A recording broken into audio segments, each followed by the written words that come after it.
Ayo anak-anak semuanya nyanyi bersama sunnah-sunnah wudhu. Keluarkan suaranya ya. Oke, 2, 1. Sunnah-sunnah wudhu itu ada 11.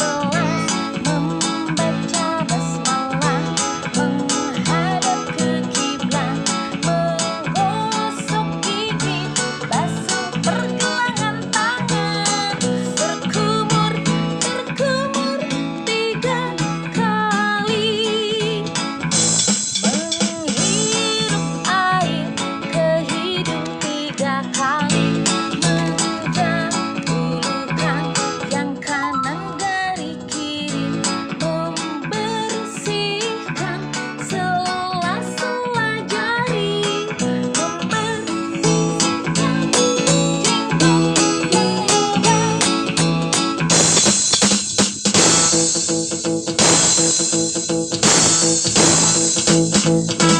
Membersihkan telinga luar dalam, berdoa setelah wudhu dilakukan. Itu semua sunnah-sunnah wudhu. Ayo kita amalkan. Assalamualaikum warahmatullahi wabarakatuh. Anak-anak kelas 1 apa kabar? Kabar baik.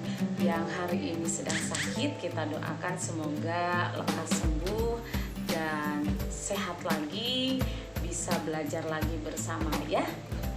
Oke anak-anak, tadi kita sudah mengawali pembelajaran kita dengan nyanyian sunnah wudhu. Siapa tadi yang ikut dan suaranya kencang? Cu?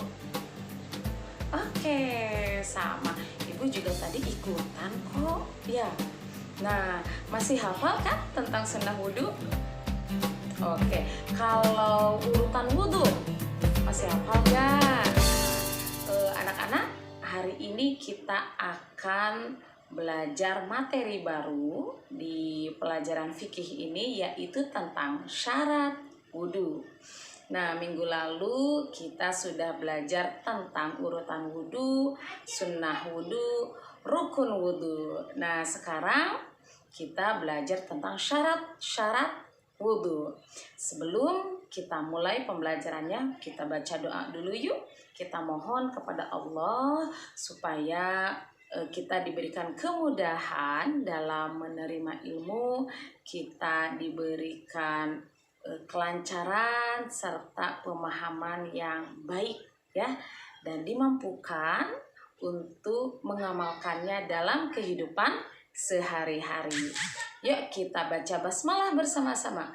Bismillahirrahmanirrahim. Oke anak-anak, silahkan kalian siapkan buku LKS-nya. Sudah? Oke, buku tulis, pulpen, ini ya, pensil ya. Kalau kelas 1 masih belajar menulisnya, jadi pakai pensil dulu. Yuk, sekarang kalian buka halaman 22. Ya. Nah, di situ di halaman 22 ada syarat-syarat wudhu. Nah, apa saja sih syarat-syarat wudhu? Ada berapa syarat-syarat wudhu? Nah, kita lihat syarat-syarat wudhu ada 8. Apa Bu syarat itu? Syarat wudhu adalah hal-hal yang harus dipenuhi oleh seseorang untuk melakukan wudhu. Ya. Nah, ada berapa?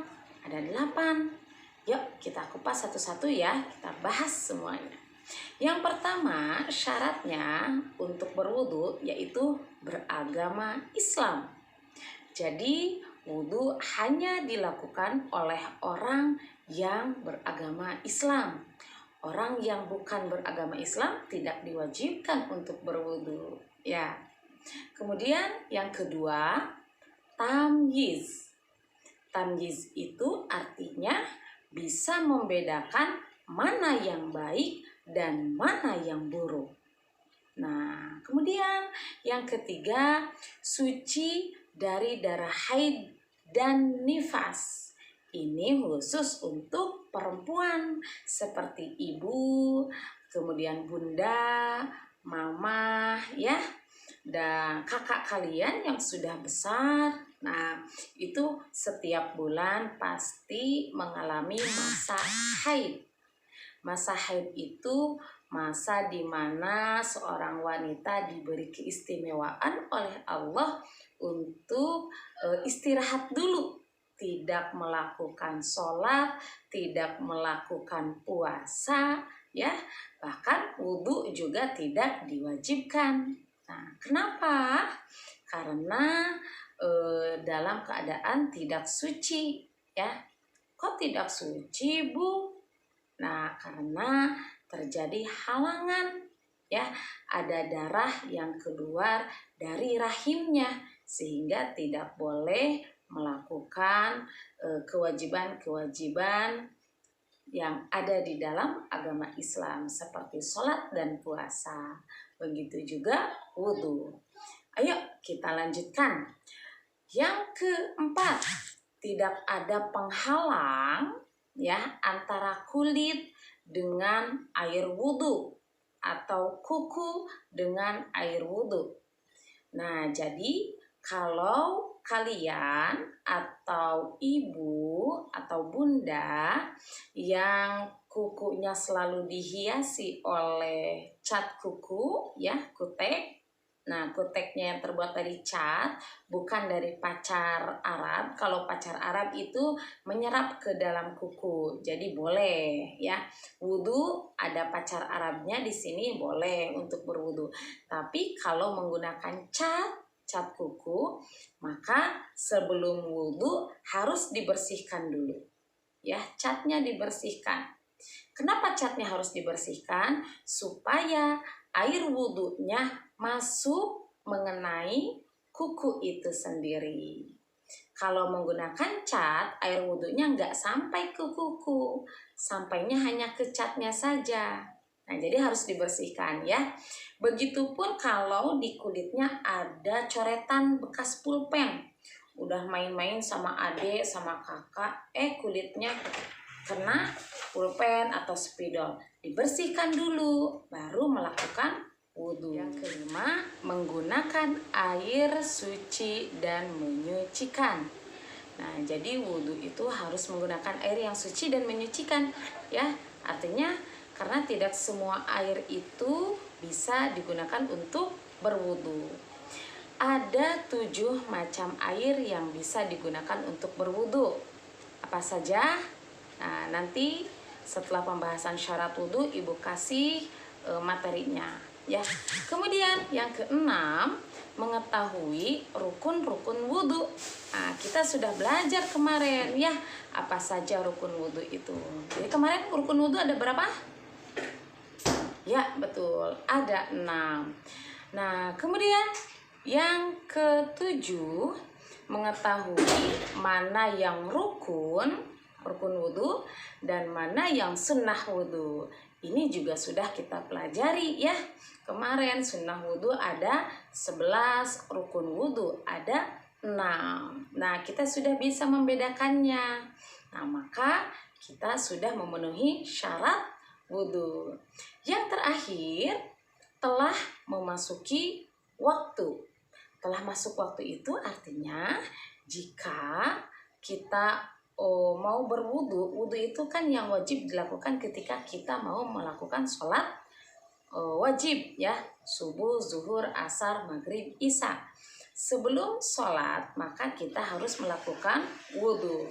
Nah, disitulah waktu yang tepat untuk melakukan wudhu. Nah, misal kalian tanya, boleh gak Bu kita berwudhu di luar waktu sholat? Boleh banget, malah bagus.